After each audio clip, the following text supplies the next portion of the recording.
Alaihi wasallim wa barik ala sayyidina wa habibina wa syafi'ina wa maulana Muhammadin wa ala alihi tayyibin at-tahirin wa ashabihil mayaminal muntajabin.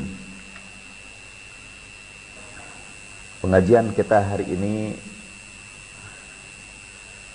boleh kita sebut sebagai resensi terhadap buku yang menurut saya sangat menarik.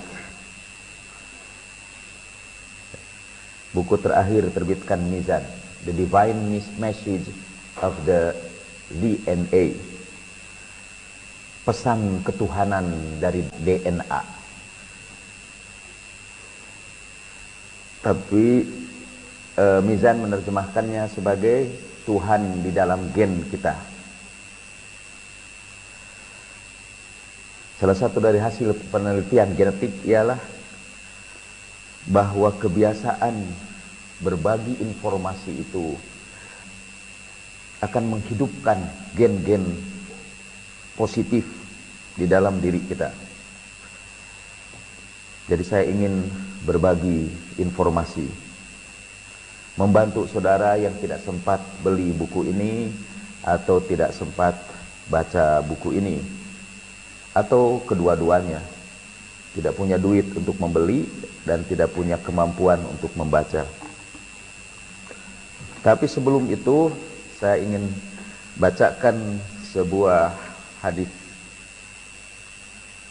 yang diriwayatkan dari Imam Ja'far As-Shadiq salamullahi alaih di dalam kitab Biharul Anwar juz ke-71 halaman 89. Biharul Anwar itu sebuah kitab hadis yang terdiri dari 111 jilid. Hadis yang kita kutip berasal dari juz ke-71 halaman 89. Auhallahu ta'ala ila Dawud salawatullahi alaihi anna Khaladata binta Aus bashirha bil jannah wa a'limha annaha qarinatuka fil jannah.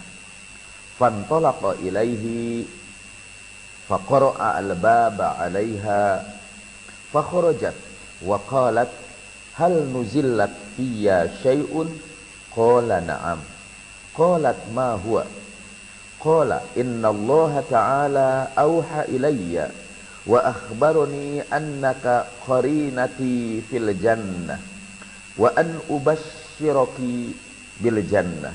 Qalat aw yakunu ismun wafaqa ismi qala innaka la anti hiya.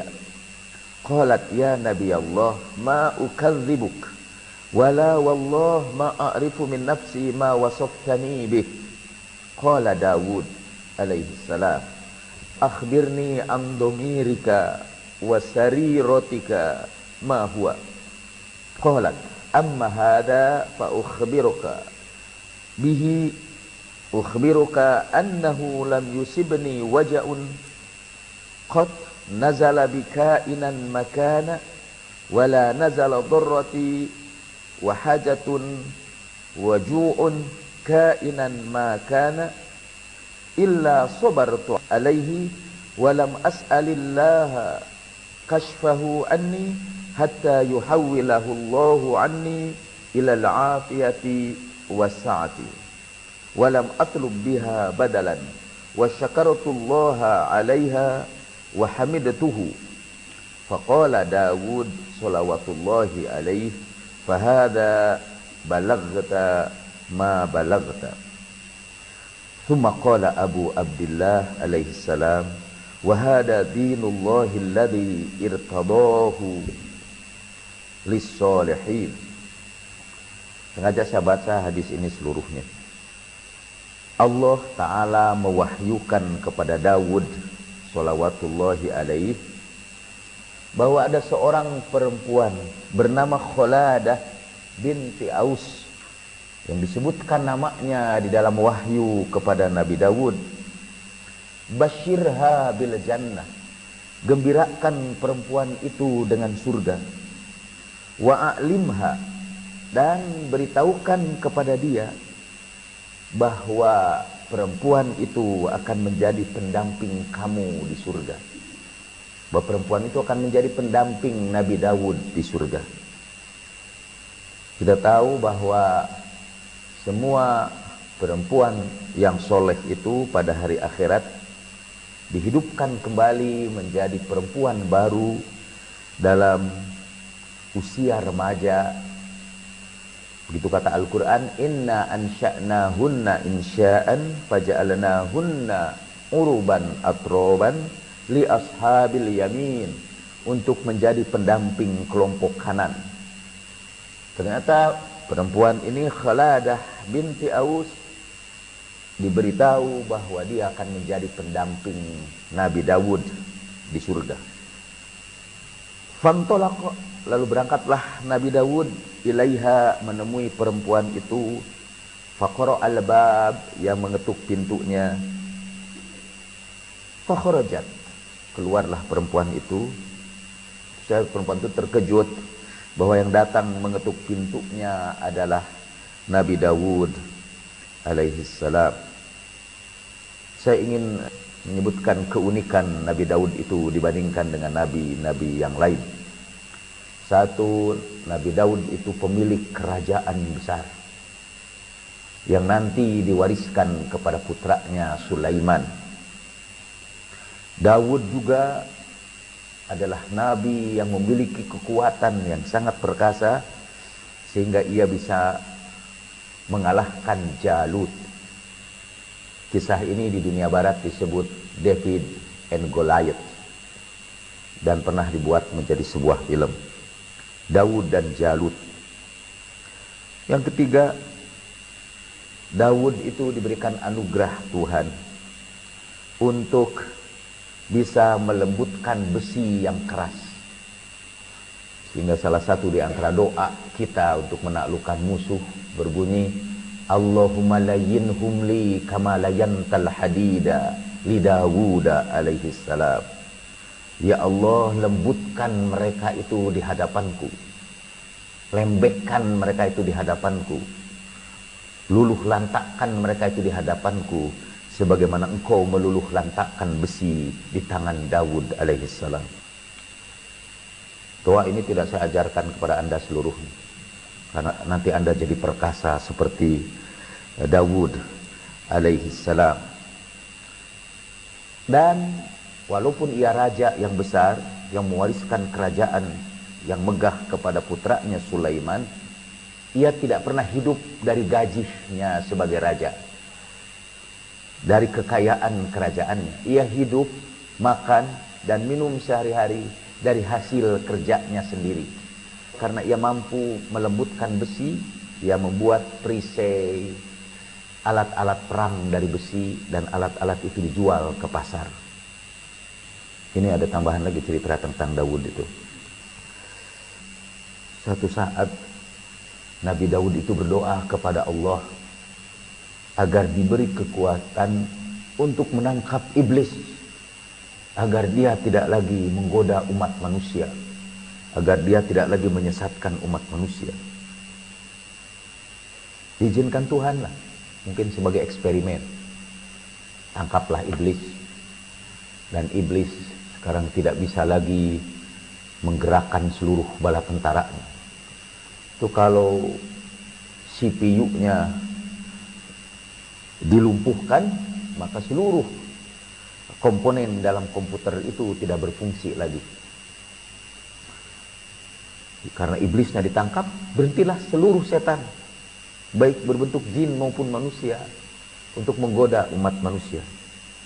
Dan seperti biasa, Nabi Daud untuk makannya menjual baju besinya ke pasar melalui bantuan pembantunya. Kan Nabi Daud hanya produser aja. Suruhnya pembantunya menjual baju-baju besi itu ke pasar. Tidak lama kemudian balik lagi itu. Pembantunya itu balik. Ia melapor, pasar terhenti. Tidak ada yang mau beli dan tidak ada yang mau jual. Kota sepi. Kemana? Semua orang pergi ke kuburan, menangisi kehidupannya. Dan semua orang hanya memikirkan hari akhirat saja. Tapi Daud berpikir, apa yang terjadi? Setelah itu ia berpikir, ia menemukan ternyata sebabnya karena iblis dipenjarakan itu. Akibat iblis dipenjarakan, tidak ada lagi kegiatan ekonomi, tidak ada lagi kegiatan sosial. Udah kalau begitu kena lepaskan lagi. Dan tempat tentara iblis katanya kan pasar. Iblis dulu waktu diusir di surga meminta izin kepada Tuhan untuk diberikan tempat. Berikan kepadaku tempat sebagai markas. Tempat kamu ialah pasar. Kegiatan ekonomi itu pusatnya iblis. Apalagi kegiatan ekonomi di Indonesia. Kembali lagi kepada Daud. Nabi Daud juga diberikan anugerah lagi, yaitu suaranya yang sangat indah. Doa-doa Nabi Daud dikumpulkan sekarang oleh orang-orang Yahudi dan orang-orang Nasrani dalam satu kitab yang disebut Mazmur.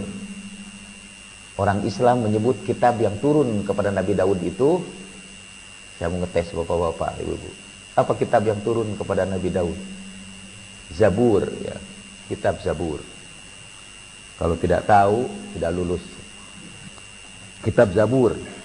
Kitab Zabur itu berisi lagu-lagu Nabi Daud, lagu-lagu rohani Nabi Daud.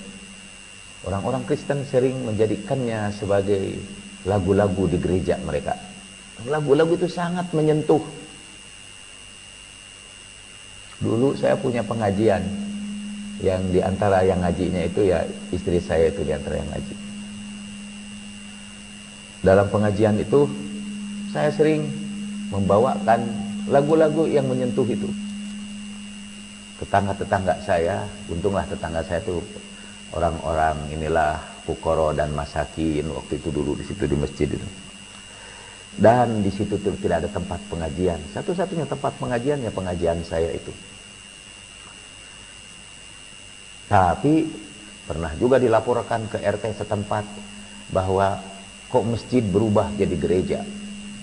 Karena di situ sering terdengar lagu-lagu rohani. Lagu rohaninya juga dari Nabi Daud. Kita diperintahkan Allah Subhanahu wa taala untuk mengimani kitab-kitab yang turun sebelum kita.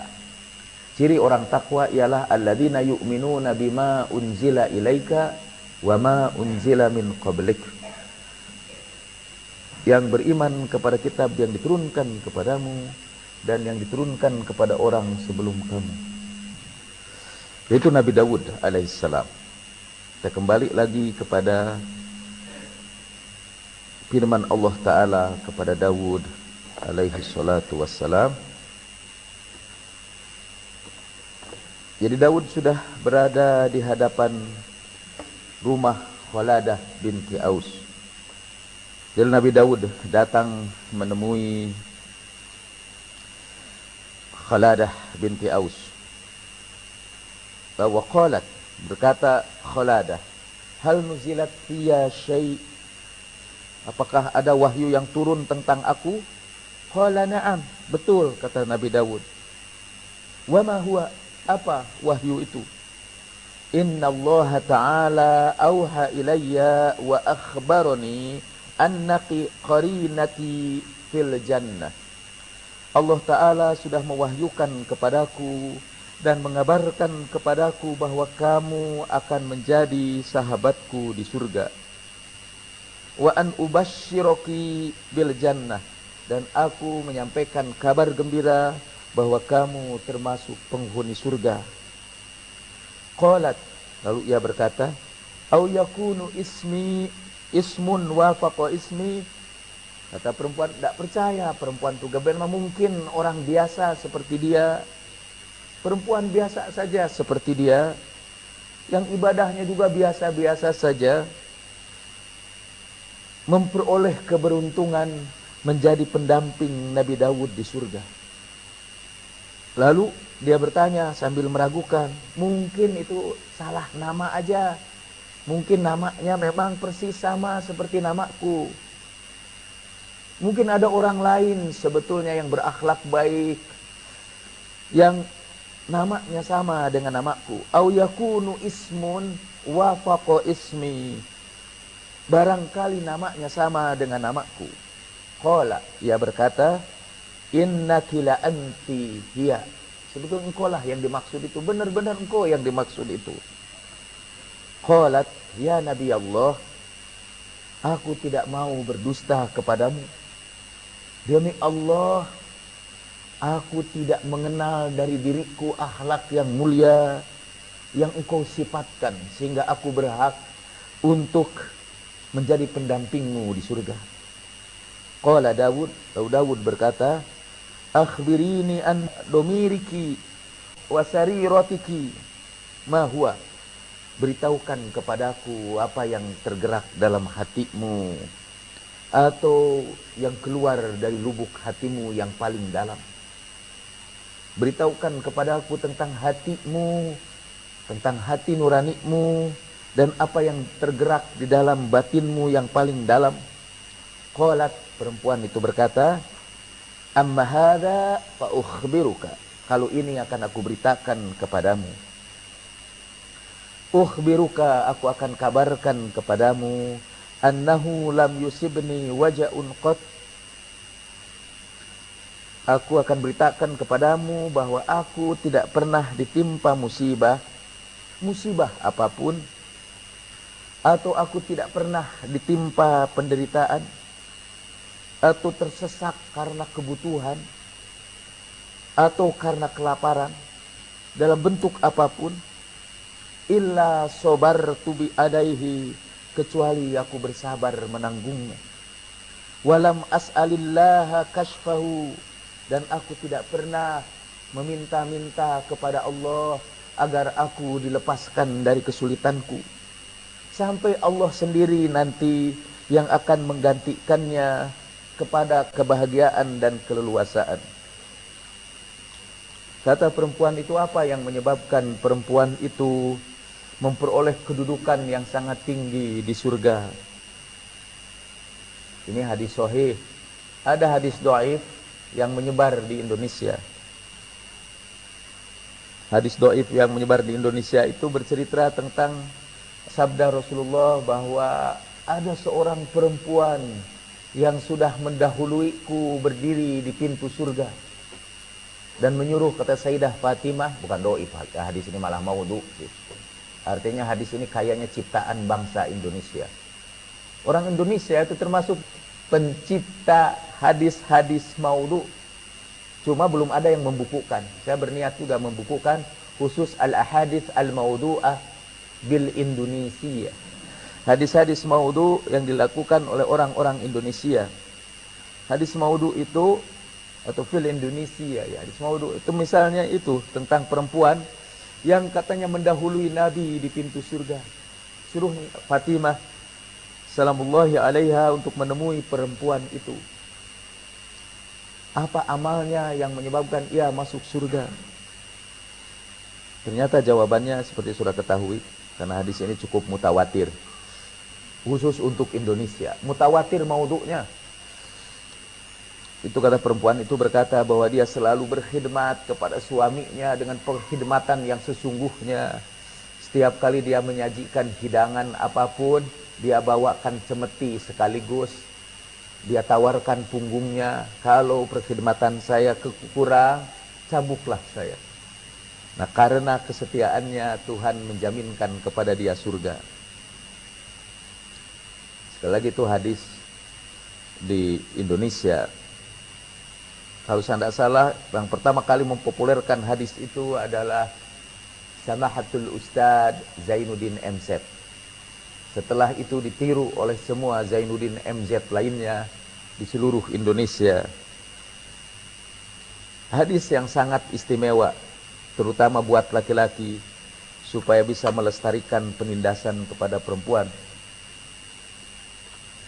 Tapi hadis ini sangat indah. Hadis disampaikan kepada kita dari khazanah hadis Ahlul Bait.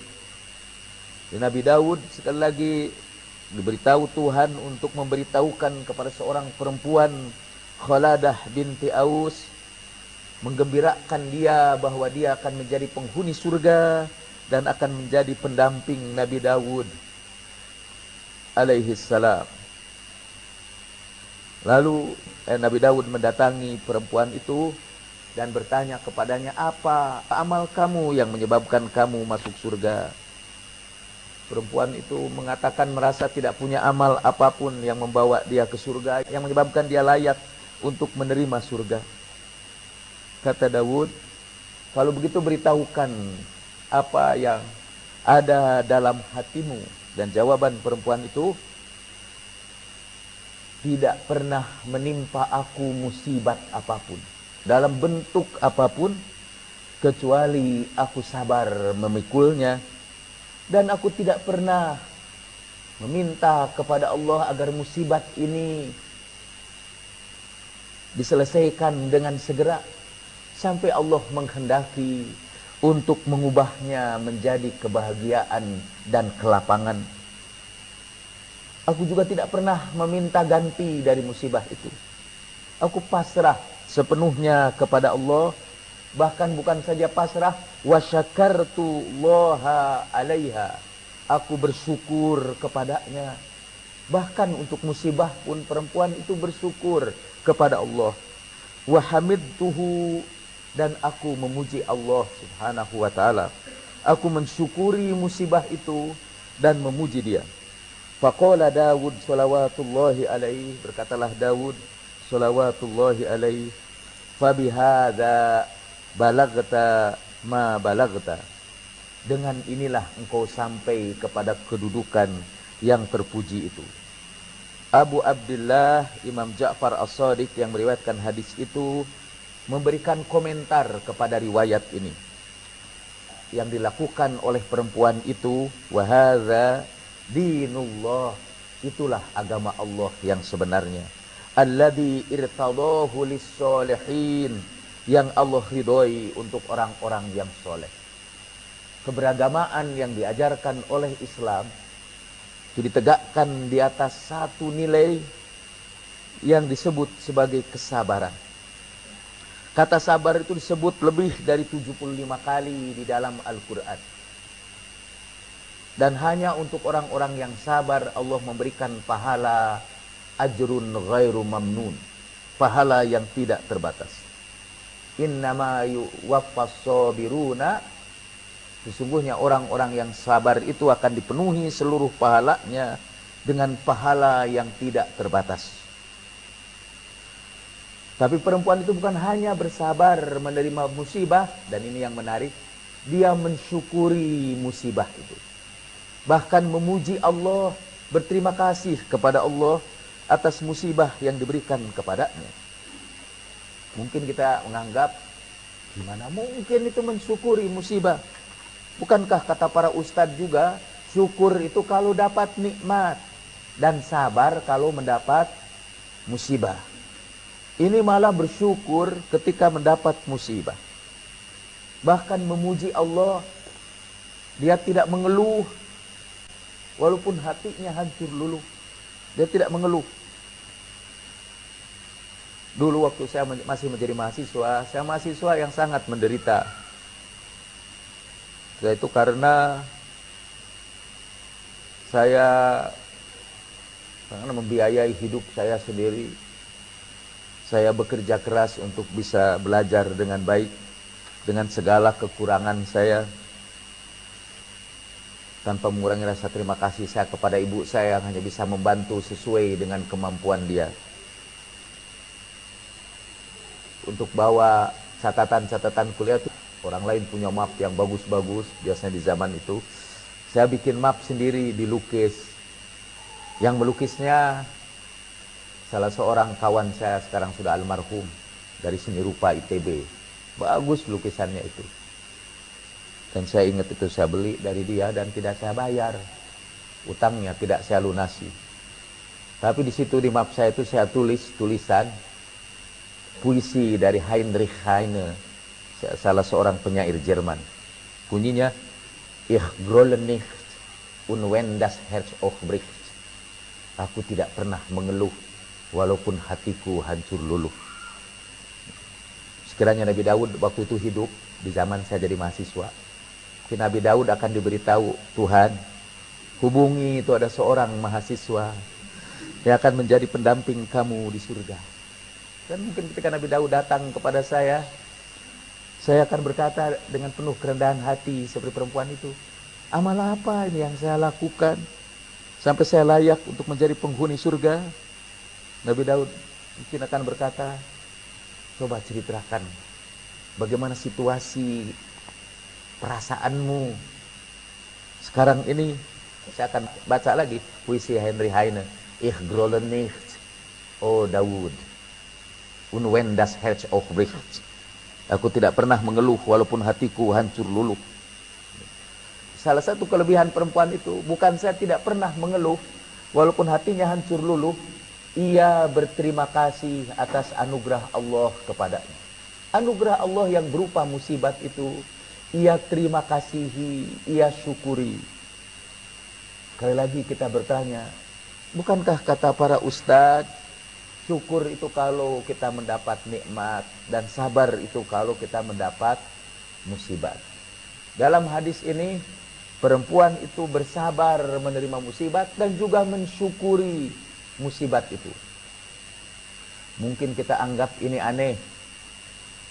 Nanti ada salah seorang di antara saudara keluar menyebarkan berita itu Pajal sekarang mengajarkan kesesatan baru, yaitu harus mensyukuri musibah. Harus berterima kasih kepada Allah atas musibah yang datang kepada kita. Sekali lagi, ada pertanyaan besar di dalam otak kita, mengapa kita harus mensyukuri musibah? Saya juga bingung mengapa kita harus mensyukuri musibah. Penjelasan saya yang pertama itu saya ambil dari tasawuf. Dan penjelasan kedua mengapa kita harus mensyukuri musibah adalah buku terakhir Mizan ini, The Divine Message of the DNA, Tuhan di dalam gen kita. Mengapa kita harus mensyukuri musibah? Buku ini menjelaskannya dengan eksperimen genetik, eksperimen dalam dunia genetika. Nggak bisa mulai dari tasawuf dulu sebelum sampai kepada buku ini. Kisah percintaan seorang hamba dengan Tuhan digambarkan oleh Nizomi dengan contoh kisah percintaan antara Majnun dengan Laila. Secara singkatnya saja, dulu di sebuah sekolah ada dua orang yang saling mencinta. Yang satu namanya Qais, yang satu lagi namanya Laila. Karena orang tuanya khawatir bahwa percintaan mereka akan membahayakan keduanya, keduanya dipisahkan sejauh-jauhnya. Jadi Laila dipisahkan jauh-jauh dan disimpan di kampung halamannya, tidak boleh berhubungan dengan Qais. Karena perpisahan itu Qais mengalami kegilaan. Dianggap seperti orang gila, karena itu dia disebut Majnun. Nama sebenarnya hilang, yang terkenal Majnunnya, gilanya. Satu saat Majnun bergabung, saat Majnun mencari kulit domba, kemudian menutupkan kulit domba itu ke tubuhnya sampai ke kepalanya. Kemudian dia merangkak bergabung dengan domba-domba Laila yang kemudian digiring ke rumah Laila. Dia berharap bahwa dengan bergabung bersama domba-domba itu, akhirnya ia akan bisa juga melihat wajah Laila. Tentu saja diketemukan, karena beda si domba sebenarnya dengan orang yang memakai kulit domba. Dan kata para sufi, seorang yang mencintai Allah Subhanahu wa ta'ala bersedia merendahkan dirinya sampai tingkat domba sekalipun demi bisa melihat wajah Allah yang Maha Pengasih. Para sufi mengatakan tidak akan bisa mencapai Allah Subhanahu wa ta'ala orang yang tidak rendah hati, orang yang sombong, tidak bakal sampai kepada Allah. Orang yang menegakkan keagamaannya di atas kesombongan, merasa diri paling benar, mengkafirkan orang lain, merasa diri paling soleh, itu pasti tidak akan sampai kepada Allah Subhanahu wa Ta'ala. Jadi sebagaimana Majnun merendahkan dirinya sampai ke tingkat domba, di hadapan Allah Subhanahu wa Ta'ala kita harus menghapuskan seluruh ego kita dan menjadi satu titik debu di sahara kemahabesaran Allah Subhanahu wa Ta'ala. Masih cerita Majnun juga yang ada hubungannya dengan mensyukuri musibat itu. Ada lagi satu yang menarik. Karena kelakuannya seperti itu orang menyebutnya gila. Itu saat Majnun dipergoki orang sedang menciumi tembok. Dari atas ke bawah tembok diciumi. Kan itu gila. Gila kamu. Kenapa kamu ciumi tembok itu? Lalu dia menyenandungkan sebuah puisi. Marortu bijidari jidari Laila. Aku lewat di tembok rumahnya Laila. Aku ciumi tembok itu bukan karena aku mencintai tembok itu. Aku ciumi tembok itu karena di balik tembok itu ada Laila. Dan itu jadi dalil bagi orang-orang yang berziarah ke makam Nabi lalu menciumi tembok kuburan Nabi Sallallahu Alaihi Wasallam. Kalau Anda melihat itu, Anda bilang, ini musyrik, jauh-jauh haji, malah menciumi pagar, menciumi dindingnya kuburan Nabi Sallallahu Alaihi Wasallam. Dan kita bisa berkata seperti Majnun, yang aku ciumi bukan pagar ini, tapi di balik pagar itu ada manusia termulia yang dikasihi Allah Subhanahu wa Ta'ala. Nah, yang terakhir ini kisah Majnun ini yang ada hubungannya dengan mensyukuri musibah. Jadi satu saat Majnun membuat kemah tidak jauh dari rumah Laila. Di situ mengalir air sungai dan setiap pagi Majnun membenamkan kakinya pada sungai itu. Sekali lagi orang menuduh dia gila, emang udah gila dia. Dan dia berkata, aku senang, kata, membenamkan kakiku pada air sungai ini karena aku tahu air ini datang dari rumah Laila. Pastilah kaki Laila pun pernah dimasukkan ke situ. Jadi aku pun menikmati kesejukan air ini karena aku tahu bahwa air ini pernah menyibakkan kaki Laila. Dan kalau ada angin bertiup dari arah rumah Laila, dia menghirup angin itu dengan seluruh jiwa raganya. Karena ia tahu angin itu lewat melalui rumah Laila. Tapi satu saat, dari rumah Laila datang anjing kudisan. Anjing buduk datang. Dan dia tahu anjing itu berasal dari rumah Laila. Dia ciumi anjing kudisan itu. Dia syukuri, dia ciumi, dia pelihara baik-baik. Dan ketika orang tanya, kenapa kamu ciumi anjing kudisan itu? Karena anjing ini berasal dari kampung Laila. Nah, kata seorang sufi akan berkata, kalau dia ditimpa nikmat yang besar, seperti sejuknya air sungai bagi Majnun, atau semilirnya angin yang sejuk bagi Majnun, kalau ada orang mendapat kebahagiaan, ia akan bersyukur karena ia tahu nikmat itu berasal dari Allah Subhanahu wa Ta'ala. Tapi begitu pula kalau dia mendapat musibah, dia syukuri musibah itu karena dia tahu musibah itu berasal dari kekasihnya Allah Subhanahu wa Ta'ala. Karena itu Nabi bersabda, belum sempurna iman kalian sebelum kalian bisa mensyukuri musibah yang menimpa kalian dan ingin agar kalian dikembalikan lagi kepada musibah itu. Dan insya Allah dengan ukuran ini kayaknya kita semua belum sempurna iman kita. Belum ada di antara kita yang berdoa, mudah-mudahan setelah musibah itu selesai, ya Allah kembalikan lagi aku kepada musibah itu. Nggak ada. Dan itu belum sempurna iman sebelum kita berdoa dikembalikan lagi kepada musibah itu. Perempuan ini Khaladah binti Aus menjadi pendamping Nabi Daud di surga. Karena ia bukan saja bersabar menerima musibah, tetapi juga ia mensyukuri musibah itu. Karena ia melihat Allah itu adalah kekasihnya. Allah itu adalah zat yang dia cintai. Jadi apapun yang datang dari kekasih akan diterima dengan penuh kegembiraan.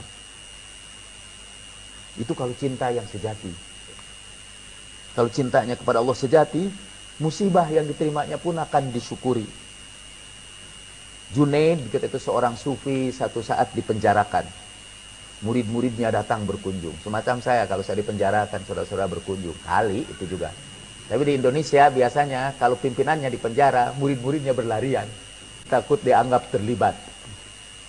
Dulu itu ada Abdul Qadir Jelani, tokoh gerakan pemuda. Saat dia ngaji di Tanjung Priuk, wah pemuda di situ, abang kita siap dukung abang, kita mau mati untuk abang. Pulang dari Tanjung Priuk tengah malam, dia diserbu oleh tentara, ditangkapi.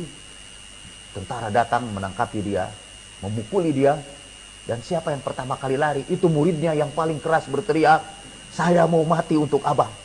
Dan ternyata dialah yang lari paling duluan. Jadi saya tidak berharap, saudara, kalau saya di penjara, saudara mengunjungi saya di penjara. Enggak. Tapi kalau saya jadi menteri, berbondong-bondong dari anak, Pak, kan saya jemaah Al-Munawaroh. Itu. Mau perkenalkan diri. Itu karena kecintaan saudara palsu. Nah, Junaid al-Baghdadi dipasukkan ke penjara, dan murid-murid dia datang mengunjungi dia. Guru, kami ini pecinta-pecinta guru. Kami sangat mencintai guru. We love you, master. Kami sangat mencintai engkau, guru. Kata Junaid, baik, bawa kawan-kawan kamu besok. Para pecintaku datang ke sini. Besoknya mereka datang lagi lebih banyak. Dan dari jauh, Junaid sudah melihatnya. Yang ngambil batu, dan murid-murid yang mau mendatanginya itu dia lempari dengan batu. Bubar, semua berlarian. Kata Junaid, itu cinta palsu. Karena kalau mereka mencintaiku dengan sejati, batu-batu pun akan diterima dengan rasa syukur. Lemparan batu pun akan diterima dengan rasa syukur. Karena itu berarti ada perhatian dari gurunya terhadap diri mereka. Jadi orang yang mencintai Tuhan dengan sejati akan mensyukuri anugerah Allah, bahkan berupa musibah sekalipun. Musibah sekalipun akan mereka syukuri. Kalau mereka kekasih Allah yang dicintai oleh Allah. Karena itu Allah berfirman, Inna awliya Allah la khawfun alaihim walahum yahzanun. Sesungguhnya para kekasih Allah itu tidak pernah merasa kecemasan, tidak merasa ketakutan, tidak cemas dan tidak sedih. La khawfun alaihim walahum yahzanun. Tidak ada takut pada mereka dan tidaklah mereka berduka cita. Karena kecintaannya kepada Allah subhanahu wa ta'ala. Seperti itulah Khaladah binti Aus. Dia mencintai Allah subhanahu wa ta'ala. Sehingga apapun musibah yang menimpanya, katanya, walam as'alillah kashfahu. Aku tidak pernah memaksa-maksa Allah agar musibahku ini segera selesai.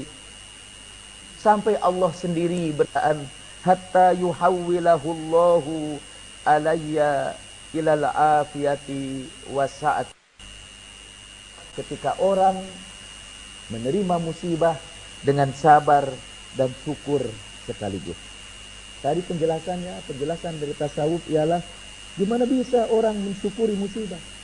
Kalau orang mencintai Tuhannya dengan seluruh jiwa raganya, ia akan berpikir bahwa semua musibah pun berasal dari Allah subhanahu wa ta'ala. Dan dia harus mensyukuri musibah itu. Karena itu berarti perhatian Allah terhadap dirinya. Bahwa Allah masih memperhatikan dirinya. Qul la yusibanna illa ma kataballahu lana huwa maulana wa alallahi falyatawakkalil mu'minun.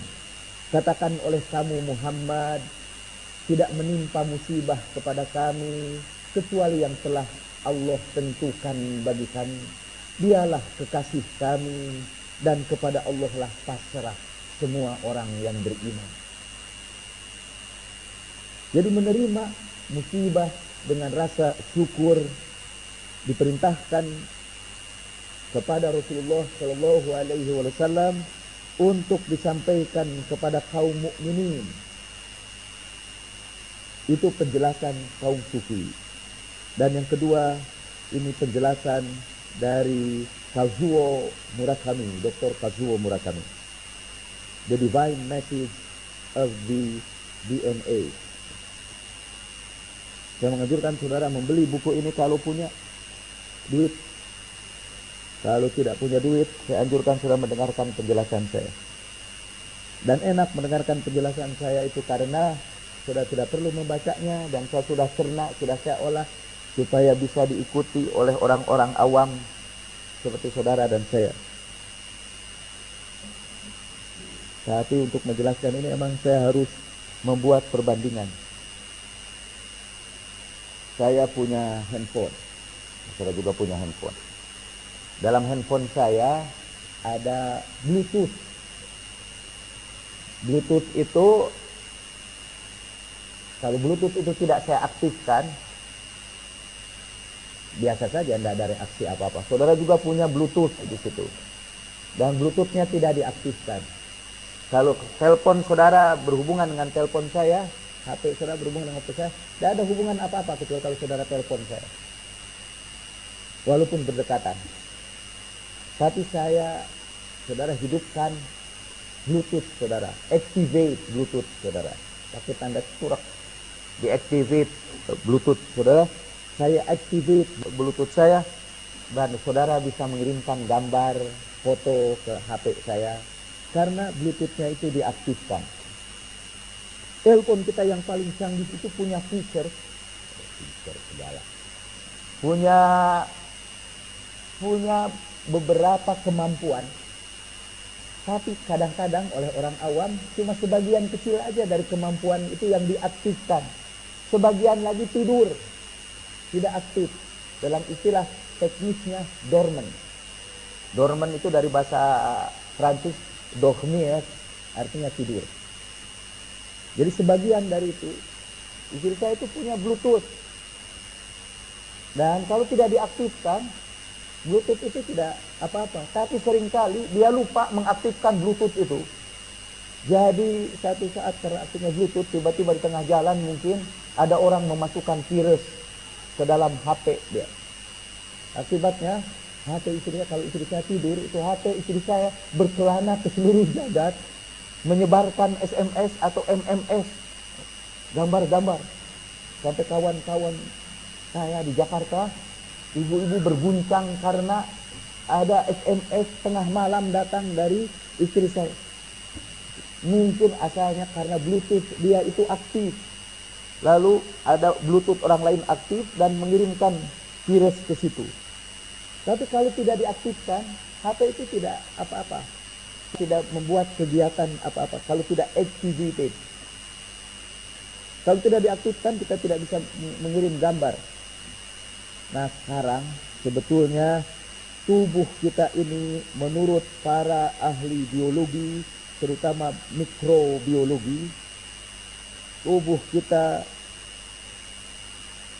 terdiri dari tubuh bagian kita yang paling asasi dari diri kita adalah gen. Gen itu bagian terkecil dari tubuh kita, dan gen itu menyimpan file tentang informasi, instruksi-instruksi tentang diri kita. Apakah kita mempunyai rambut hitam, atau rambut blond, atau rambut merah, itu semua disiapkan di dalam gen kita. Gen kita adalah mikrochip yang menyimpan seluruh informasi. Dan dalam setiap sel tubuh kita, itu terkandung 3 miliar keping informasi. Ada 3 miliar keping informasi yang mengandung instruksi-instruksi tentang kehidupan kita, tentang suka dan duka kita, bahkan tentang cantik dan jeleknya kita, tentang kuat dan lemahnya kita. Semua diatur oleh 3 miliar keping informasi genetik yang tertulis dalam huruf A, T, C, G. Mungkin itu tidak terlalu menarik ya. Itu terlalu teknis.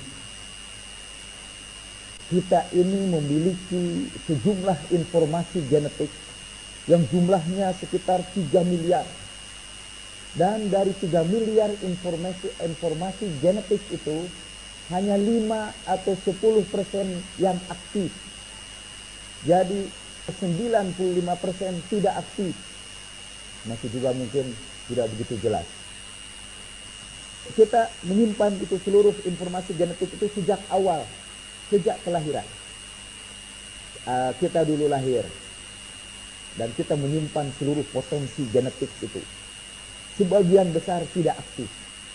Ketika kita berusia 13 tahun, 14 tahun, 15 tahun, mulailah aktiflah gen yang menyebabkan seorang anak laki-laki kemudian menumbuhkan jakum dan suaranya mulai berubah, dan mulai aktif juga gen-gen yang memberikan instruksi untuk menumbuhkan bulu-bulu di daerah-daerah tertentu.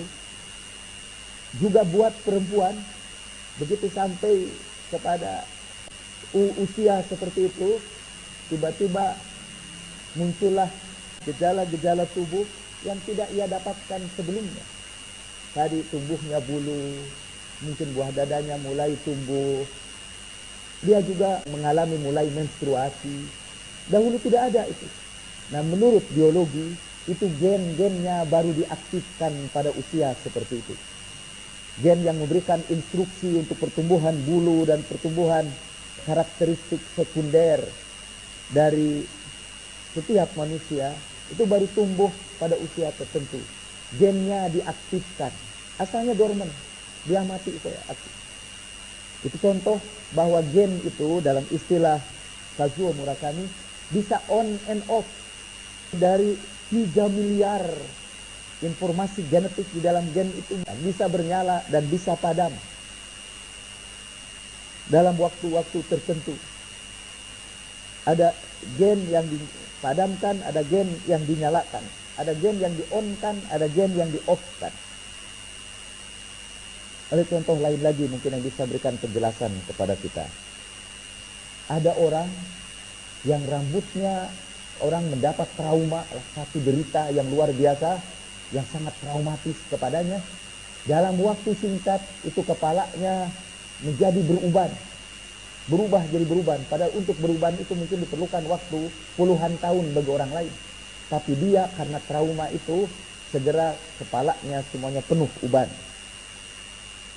Tumbuhnya uban itu karena gen-gen yang mematikan pertumbuhan rambut dihidupkan, dinyalakan. Dan gen-gen yang mendorong pertumbuhan rambut di-off-kan, dimatikan, dipadamkan.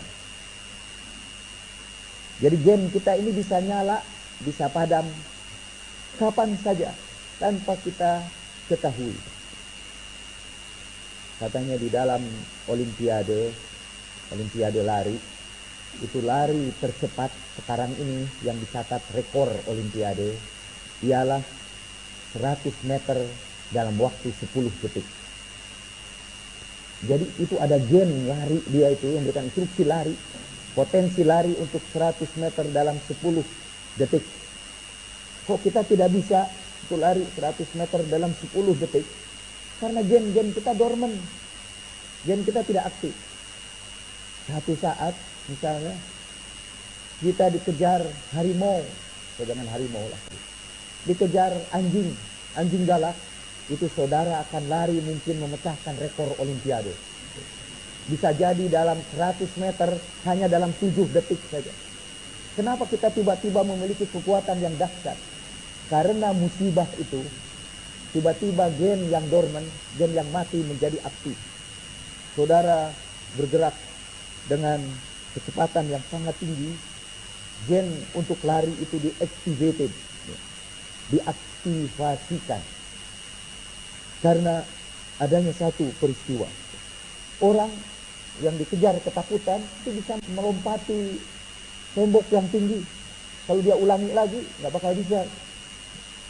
Dan kalau saudara misalnya berjalan di hadapan saudara ada duri-duri atau beling atau pecahan kaca dihamparkan di hadapan saudara. Saudara suruh lari ke situ, begitu menginjak itu langsung saudara kesakitan.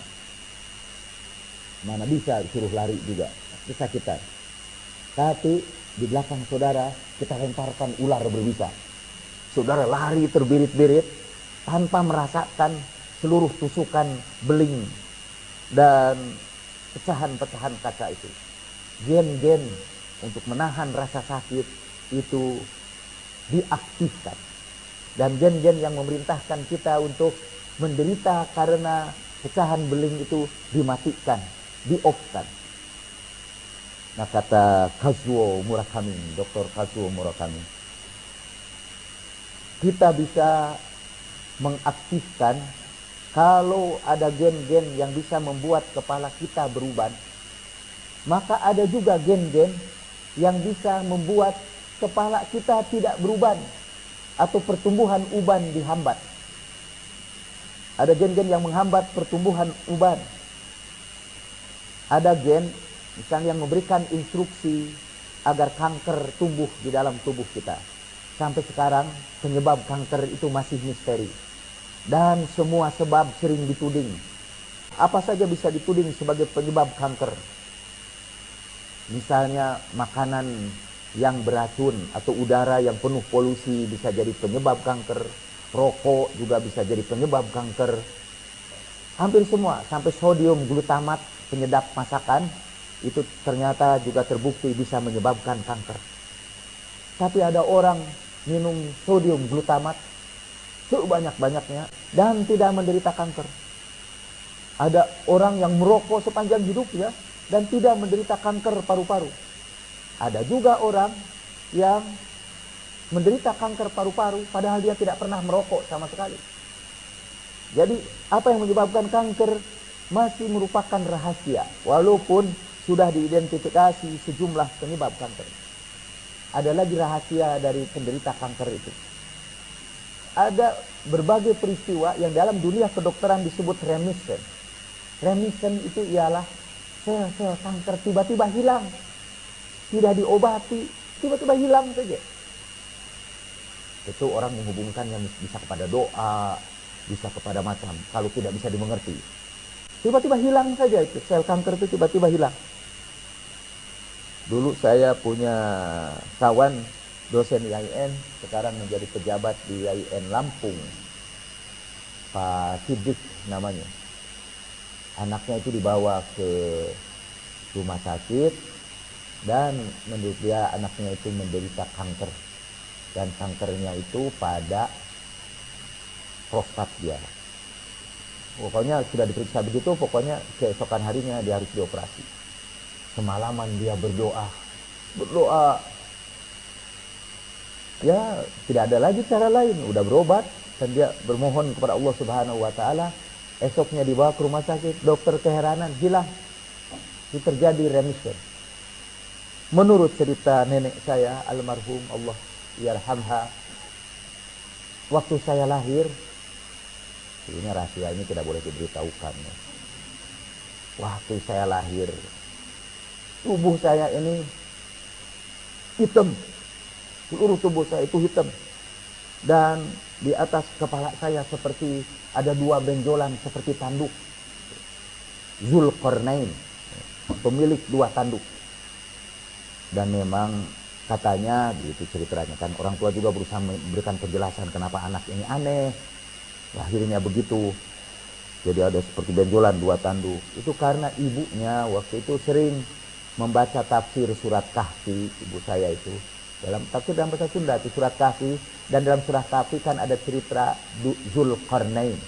Zulkarnain artinya pemilik dua tanduk dalam bahasa Arab. Dia senang sekali dengan cerita itu. Yang sering dibacanya itu cerita tentang yang ada di dalam surat Kahfi. Jadi anaknya itu bertanduk. Tapi walaupun itu sama dengan Zulkarnain, ayah saya tentu tidak ingin anaknya bertanduk. Dan dia tidak ingin anaknya juga hitam, legam seperti itu. Kita sepanjang malam itu ayah saya berdoa, menangislah di hadapan Allah Subhanahu wa taala. Ini cerita ini berusaha sampaikan kepada Anda sekarang. di antara keajaiban guru Anda. Sebetulnya keajaiban ayah saya, berkat doa dia. Pagi-pagi bersih, hitamnya hilang, dan 2 tanduk itu pun hilang. Sekarang kisah 2 tanduk itu diberikan makna yang lain. Katanya mungkin itu pertanda bahwa anak ini nanti akan menguasai ilmu-ilmu dunia dan ilmu-ilmu akhirat. Gitu. Maka ketika anak saya lahir, saya beri nama Ilman. Artinya 2 ilmu. Tidak, saya namai Zulkarnain, yang memiliki 2 tanduk. Kisah-kisah itu mungkin banyak terjadi pada pengalaman hidup saya. Kedokteran tidak bisa menjelaskan mengapa. Karena Kazuo Murakami menjelaskan, pada diri kita ini ada gen-gen yang memberikan instruksi untuk menghidupkan sel-sel kanker di dalam tubuh kita. Tapi dalam tubuh kita juga ada gen-gen yang memberikan instruksi untuk menghambat pertumbuhan kanker, untuk membuat kanker tidak bisa tumbuh. Kalau kedua sel itu berkembang, dua-duanya dalam keadaan seimbang, kita tidak menderita penyakit. Tidak menderita penyakit kanker. Tapi ada satu saat tiba-tiba gen kanker itu nyala dan tumbuhlah kanker. Mula-mula benjolan kecil saja pada payudara, lama-kelamaan berkembang. Waliyahzubillah. Lama berkembang dan kemudian kita harus dioperasi berkali-kali. Dan sampai sekarang di dalam kedokteran tidak ada jaminan kalau kanker itu sudah dibuang, tidak tumbuh lagi kanker yang baru. Tidak ada jaminan. Sehingga terjadilah proses yang sangat menyakitkan. Tapi sekiranya tiba-tiba Allah menghidupkan, nyala tombol yang menyalakan gen-gen yang menghambat pertumbuhan kanker, bahkan mematikannya, kanker itu hilang dengan sendirinya. Itu yang disebut remission. Nah, bagaimana caranya katanya untuk menghidupkan tombol-tombol gen yang positif dan mematikan tombol-tombol gen yang negatif? Bagaimana caranya menghidupkan gen-gen yang menumbuh suburkan rambut kita, dan bagaimana caranya kita mematikan gen-gen, membungkam, sebenarnya bukan mematikan, membuat dormant, mendeaktivasikan. Mareman Murakami menyebutkan, kalau orang tadi menderita musibah, tiba-tiba gen yang mengaktifkan kerusakan rambut bernyala, dan rambut dalam waktu yang dalam tempo yang sesingkat-singkatnya berubah menjadi putih. Di antara ada sahabat Nabi Utsman bin Hamaq, dia didoakan oleh Nabi untuk selalu awet muda sepanjang hidupnya, dan ketika usianya mencapai 90 tahun tidak satu uban pun tumbuh di atas kepalanya. Jadi rupanya doa Nabi menghidupkan gen atau menyalakan gen-gen yang memelihara rambut dia sampai meninggal dunia. Dia ini termasuk pecinta Imam Ali. Dan satu saat ia dikejar-kejar oleh penguasa karena kecintaannya kepada Imam Ali. Ia melarikan diri, kemudian istrinya disandera, dimasukkan ke penjara. Dan karena istrinya disandera, akhirnya dia tertangkap dan kepalanya dipotong. Itu kepala pertama sahabat Nabi yang dipotong sebelum kepala Imam Hussein. Kepala itu kemudian dilemparkan ke pangkuan istrinya di penjara. Istrinya mencium kepala itu dengan berkata, "Ghayabtumuhu tawilan." Kalian pisahkan dia dariku untuk waktu yang lama, dan sekarang kalian berikan kepadaku sebagai hadiah. Hani'a, kata dia. Selamat datang duhai kekasihku. Dia puji suaminya karena syahid dalam pembelaannya terhadap agama. Dan orang itu adalah orang didoakan oleh Nabi tetap muda sampai akhir hayatnya. Artinya itu tombol ketuaan itu, tombol genetis yang menyebabkan tua didormankan, ditidurkan, dan diaktifkan tombol-tombol untuk tetap awet muda.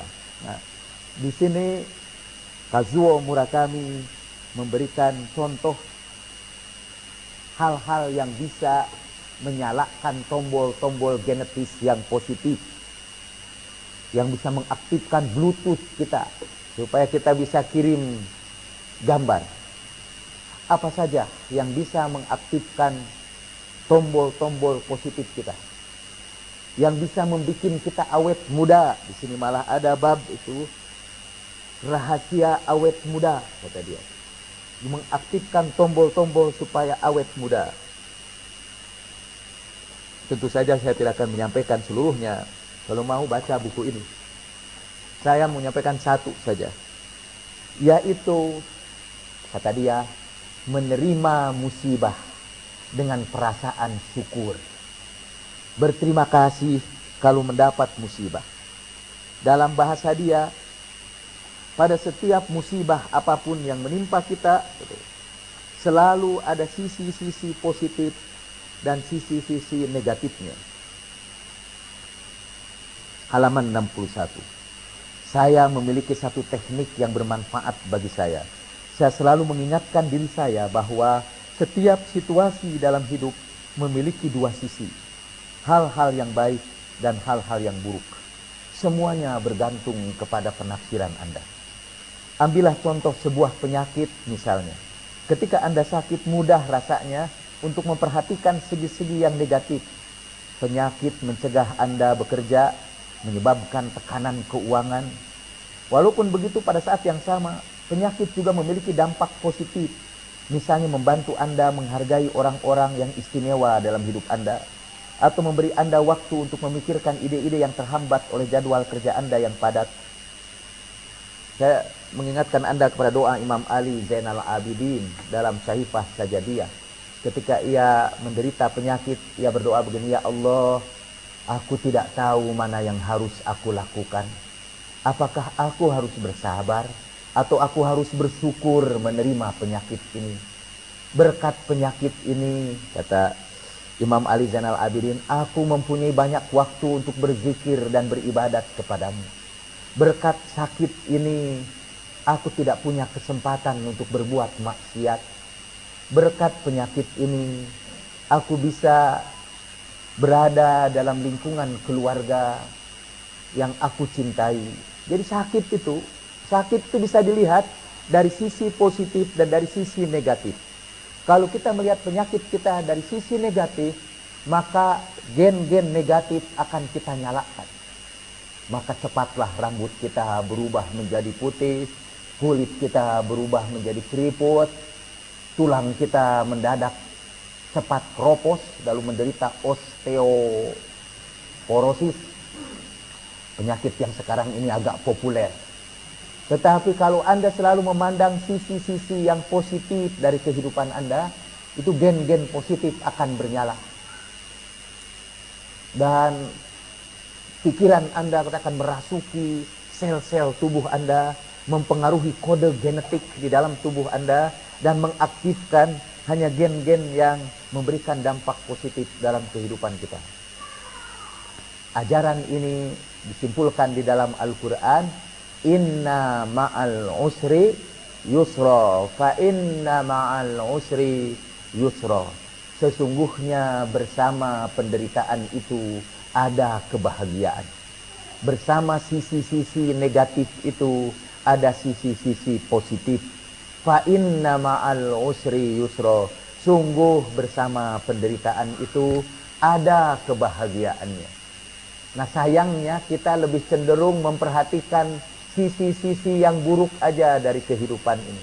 Kata Kazuo Murakami, mudahlah kalau segalanya serba lancar, kita berpikir positif. Tapi yang sulit itu ialah kita berpikir positif pada saat situasi itu dalam keadaan kritis.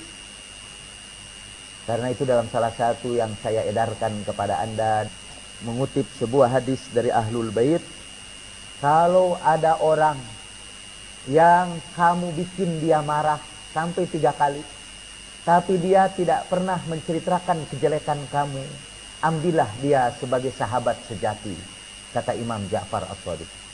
Kalau ada orang, kita pernah mengecewakan dia sampai dia marah, 1 kali kita bikin marah, 2 kali kita bikin marah, 3 kali bikin marah, Tapi dia tetap saja menceritakan kebaikan kita, tidak pernah menceritakan kejelekan kita. Itu sahabat sejati.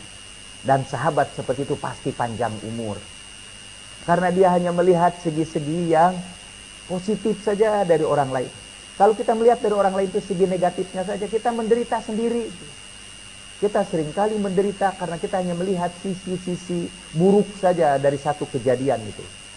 Lihatlah bahwa dunia itu lebih cerah. Saya ingin mengakhiri ini dengan cerita dari Sa'di. Sa'di itu penyair Iran yang terkenal, yang salawatnya kita lagukan sekarang. Salawat yang diciptakan oleh Sa'di.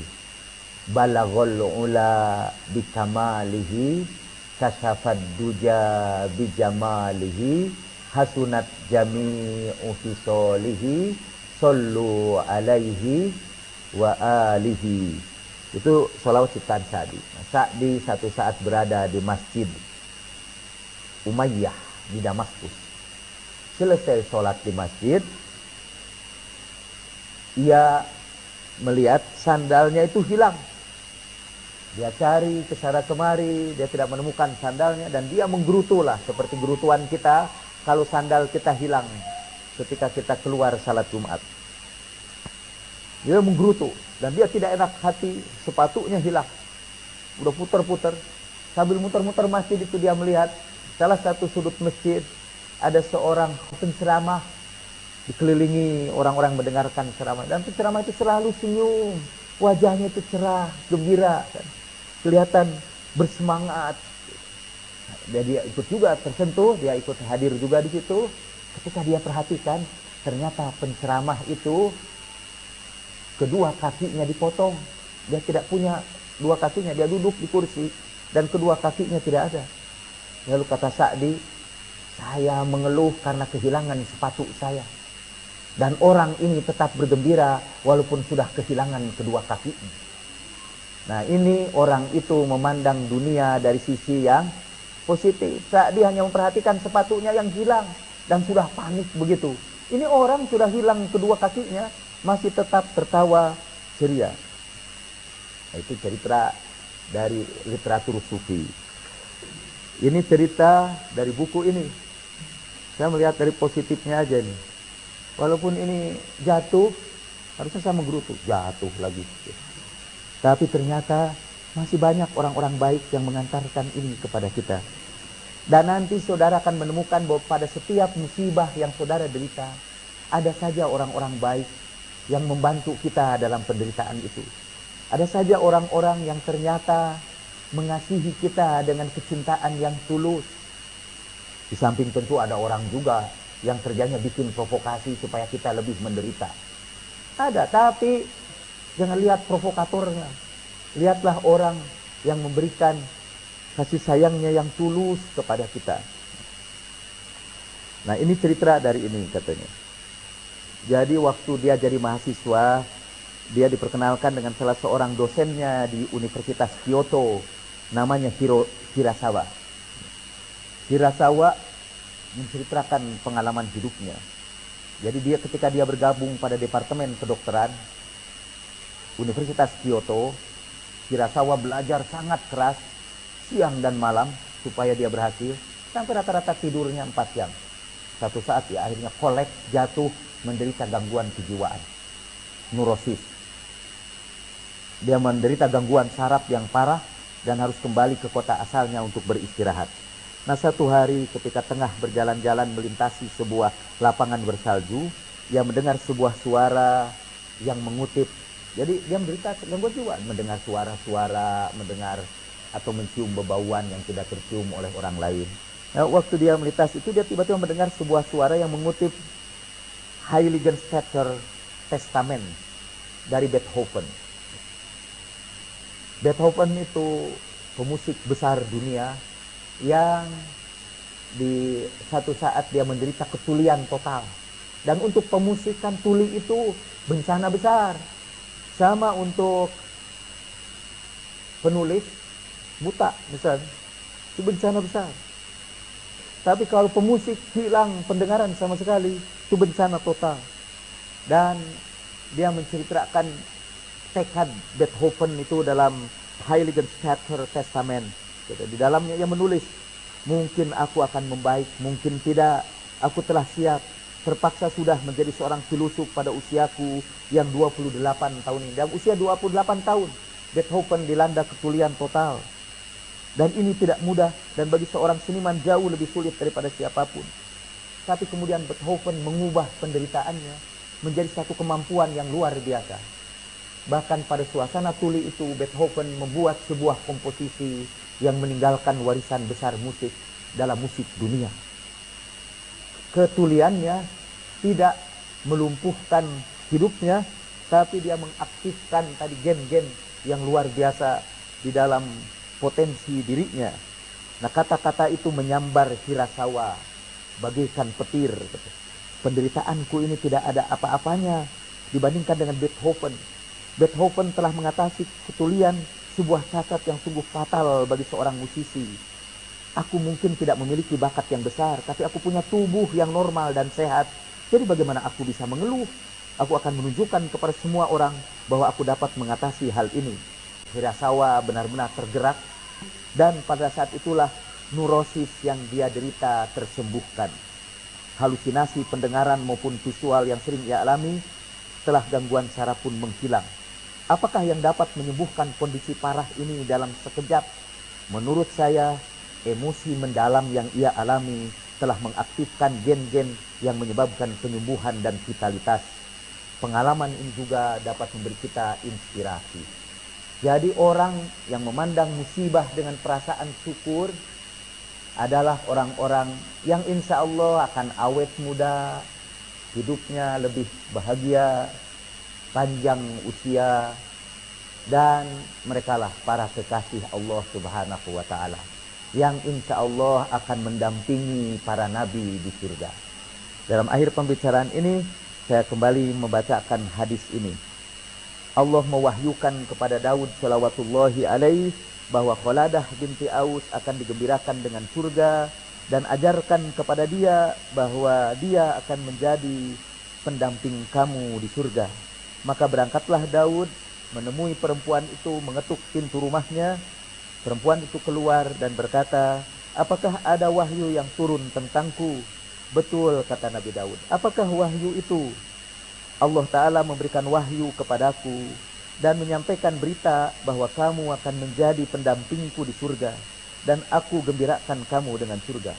Perempuan itu berkata, apakah mungkin namanya saja yang sama dengan namaku? Tidak, kata Nabi Daud, engkaulah sebetulnya yang dimaksud. Ya Nabi Allah, aku tidak ingin berdusta. Demi Allah, aku tidak punya sifat-sifat yang menyebabkan aku layak untuk menjadi pendampingmu di surga. Kata Daud, beritakan kepadaku apa yang ada dalam hatimu dan di dalam sanubarimu. Apakah itu? Perempuan itu berkata, kalau begitu aku kabarkan kepadamu. Aku kabarkan bahwa tidak menimpa kepadaku musibah apapun, baik penderitaan, keperluan, bahkan kelaparan sekalipun, kecuali aku bersabar menanggungnya. Aku tidak minta Allah untuk menghilangkannya dariku, sampai Allah sendiri berkenan memindahkan keadaanku kepada kebahagiaan dan keleluasaan. Aku tidak pernah meminta pengganti darinya, bahkan aku berterima kasih atas semua musibah yang menimpaku, dan aku memuji dia. Maka Daud shalawatullahi alaihi berkata, fabihada balagti ma balagti. Dengan inilah engkau sampai kepada apa yang kepada keadaan kamu sekarang. Inilah yang menyampaikan kamu kepada keadaanmu sekarang. Kata Imam Ja'far As-Shadiq yang meriwayatkan hadis ini, inilah inti dari agama Allah yang Allah ridhoi kepada orang-orang yang soleh. Jadi inti dari keberagamaan adalah kul la yusibana illa ma kataballahu lana huwa maulana wa 'alallahi falyatawakkalul mu'minun, falyatawakkalul mutawakkilun. Silakan, mungkin kalau ada pertanyaan, 2 ke 3 biji. 7 tahun yang lalu saya meminjam uang kepada orang tua untuk keperluan membangun usaha bersama beberapa teman kuliah. Saat ini setelah usaha kami berkembang dan alhamdulillah maju, orang tua saya menuntut hasil dari pembagian keuntungan hasil usaha. Padahal selama ini saya merasa telah melunasi uang yang dahulu pernah saya pinjam. Akhirnya orang tua saya berniat memperkarakan saya ke pengadilan karena saya keberatan membagi keuntungan hasil usaha kepada orang tua, mengingat saya sendiri sangat membutuhkan uang untuk keperluan keluarga, istri, dan masa depan anak saya. Bagaimana saya harus menghadapi musibah ini? Meneruskan perkara ini di pengadilan, atau saya harus bersedia membagi uang hasil dividen dengan persentase cukup besar dengan hidup saya keluarga sangat pas-pasan? Dengan singkat saja saya menganjurkan, tampaknya Anda memang lebih baik mengalah kepada orang tua. Walaupun Anda akan mengalami kesulitan dalam hidup Anda. Salah satu ciri orang yang imannya sempurna, kata Al-Quran, ialah wa yu'thiruna ala anfusihim walau bihim khasasah. Dia istimewakan orang lain walaupun dirinya berada dalam kesulitan. Istimewakanlah orang tua Anda, betapapun salahnya mereka. Istimewakanlah orang tua Anda, dan percayalah, karena perkhidmatan Anda kepada orang tua, Tuhan akan memberkati Anda, akan memberkati kehidupan Anda. Malah rezeki Anda akan berlimpah. Kalau tidak percaya, dicoba. Bayarkan apa yang dia inginkan, tapi dengan penuh ketulusan. Walaupun ada tidak enak juga, tapi ada dapat pahala dari tidak enak itu, yaitu pahala kesabaran. Bayarkan saja, berikan kepada orang tua apa yang mereka kehendaki. Di zaman Nabi ada seorang datang menemui Rasulullah Shallallahu Alaihi Wasallam. Ya Rasulullah, saya punya keluarga, punya anak-anak, tapi bapak saya selalu datang minta sesuatu kepada saya. Karena saya pun punya yang saya urus. Apa kata Rasulullah?